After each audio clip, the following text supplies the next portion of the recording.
خب دوستان عزیزم سلام و در ادامه درس پنجم آبشنیت سی و با مبحث پرفکت جلسه پیش رو به پایان بردیم. میخوایم این جملات رو بسازیم با کلماتی که داخل این باکس های شوتل کاستن ها هست و میخوایم ترتیبش رو انجام بدیم و یک آنملون بنویسیم. خب حالا مشخصه که باید چجوری تو اول سری کلماتی که اینجا هست رو میخونیم. مای نام ایست ایش مشته بایم لئوناردو کامپوس بون اشتارتن das اشتارت بتساله ایش بایم اشتارت میت freundliche Grüße. خب هلو که خودش اینجا نوشته، ما بعد هلو رو میخوایم ادامه بدیم. هلو مشخصه که باید استمون رو شروع کنیم دیگه. میگیم ماین نام ایست، مثلا میرسم ماین نام ایست مهدی. خب بعدی هم مشخصه باید با اما ایش مشته که گفته شروع کنم. میگم ایش مشته، من میخوام چیکار کنم؟ ایش مشته مثلا بایم لئوناردو کامپوس اشتارتن. ایش مشته بایم، چرا بایم شده رو در ادامه میگم به خاطر مبحث داتیو. بایم لئوناردو حالا کامپوس که نمی نویسم اشتارتن. چرا اینجا اینفینیتیو برگرفت؟ چون مشتن مودال ورب و باید آخرش به صورت اینفینیتیو بیارم. بعدیش هم ادامه میدم داست اشتارت گیلد، یعنی پول ورودی، هزینه ورودیش. به سال ایش من پرداخت میکنم. به سال ایش و بایم بایم اشتارت اینقدر هزینهش میشه. بایم اشتارت هم میتونیم بگیم و در نهایت، یعنی با حل شروع کردی و در نهایت اون تمامش کنیم که میت freundlichen Grüßen، مثلا دوباره داین مهدی، مثلا برای اینکه خیلی صمیمیت رو نشون بدن. freundlichen Grüßen یعنی با صمیمانه، احترام صمیمانه و دوستانه، یا با احترام صمیمانه مهدی شما، که به این صورت می‌نویسن تموم می‌کنیم. یعنی داین مهدی هم داین مهدی رو میتونستیم یا داین مهدی هم میتونستیم ننویسیم. خب و با حالا تموم و با این بگوتونگه تموم باید بشه. ما شقایبن هایی که تو سطح آیه هست برای ایمیل نوشتن این باید تموم کنه و این هم مهمه. خب این حقوقی در انتها داره که حقوقی به نسبت قشنگ و مهمیه. باید سری سوالات رو جواب بدیم. 3 تا سواله و یه قسمتی هم داره که یه سری تجربیاتمون رو راجع به انجام دادن از کارهای به صورت گروهی میتونیم با هم بگیم. حقوق شماره 38 رو با هم گوش میکنیم.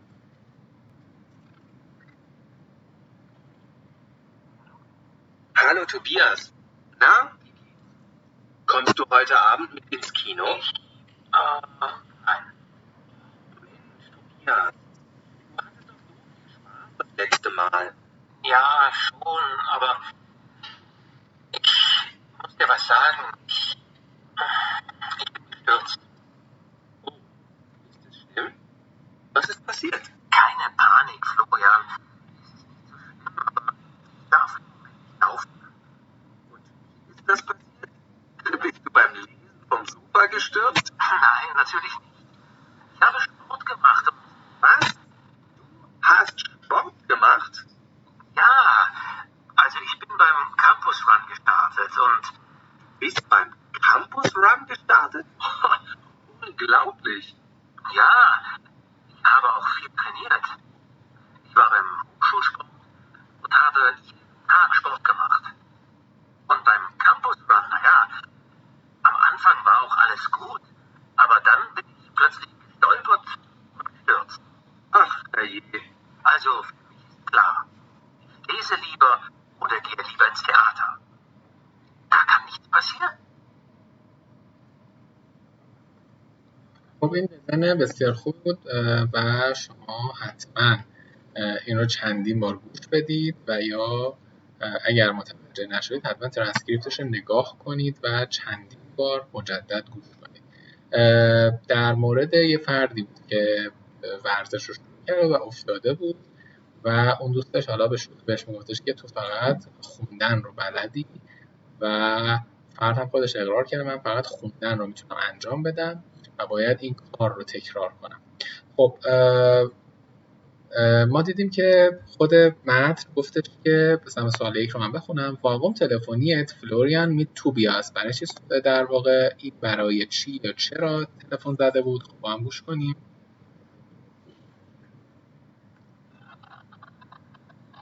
Hallo Florian. Ja, hallo. Hallo Tobias. Na, wie geht's? Kommst du heute Abend mit ins Kino? Mensch, Tobias. Du hattest doch so viel Spaß das letzte Mal. Ja, schon, aber پس گفتش که با من میای بریم به کینو یا سینما، ولی اون گفت نه. حالا میگه که واس پاسیه، چه اتفاقی افتاده بود؟ ich muss dir was sagen. Oh, ist das schlimm?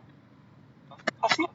Keine Panik, Florian. Es ist nicht so schlimm, aber ich darf im Moment nicht laufen. Und wie ist das passiert? Bist du beim Lesen vom Sofa gestürzt? Nein, natürlich nicht. Ich habe die Augen gemacht. Du hast Sport gemacht? خب اینجا میگه که من با افتادم و به خاطر اون ورزش کردن افتادم و اون دوستش میگه که واس، یعنی تو به خاطر ورزش کردن افتادی. خیلی تعجب کرده بود چون که دوستش فقط خوندن رو بلد بود و یه جورایی در واقع داشت مسخرش میکرد. Ah, also ich bin beim Campus Run gestartet. Campus Run gestartet? Unglaublich. Ja, ich habe auch trainiert. Ich habe Coach gesprochen und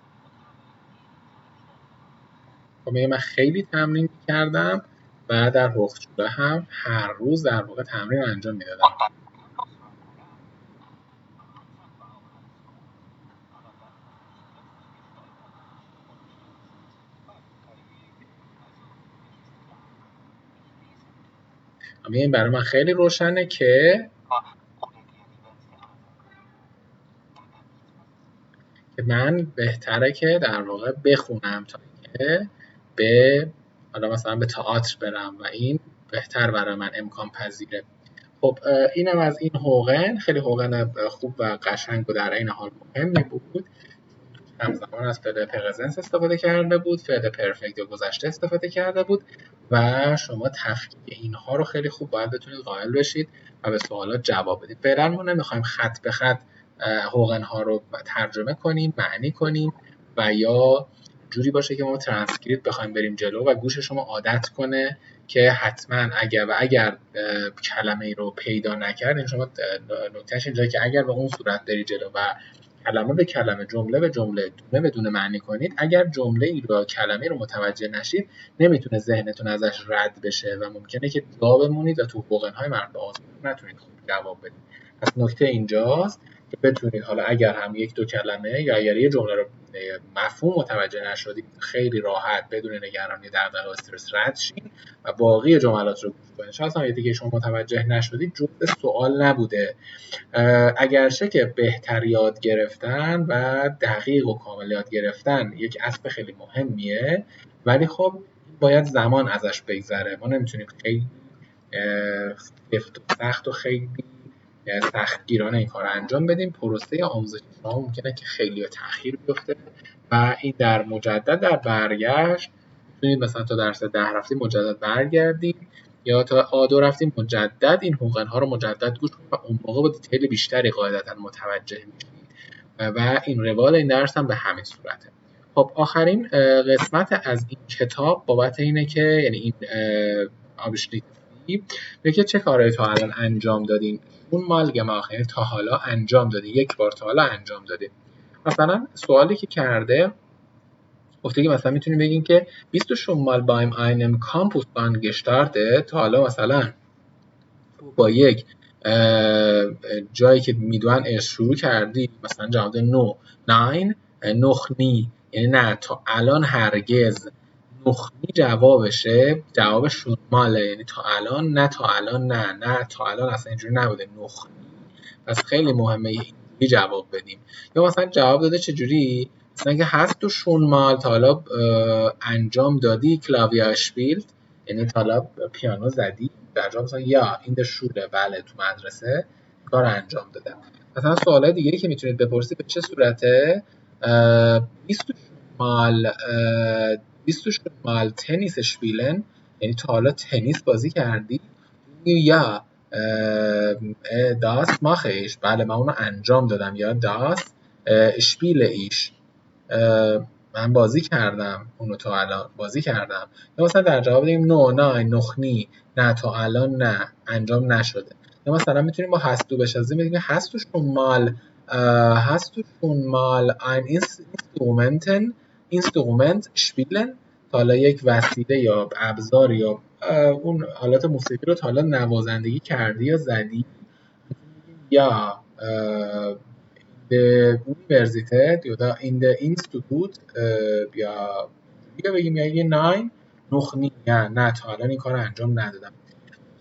و باقی کلمات رو میتونید براش جمله بسازید و خیلی قشنگه. مثلا eine Blog organisieren، یعنی پست رو سازماندهی کردن.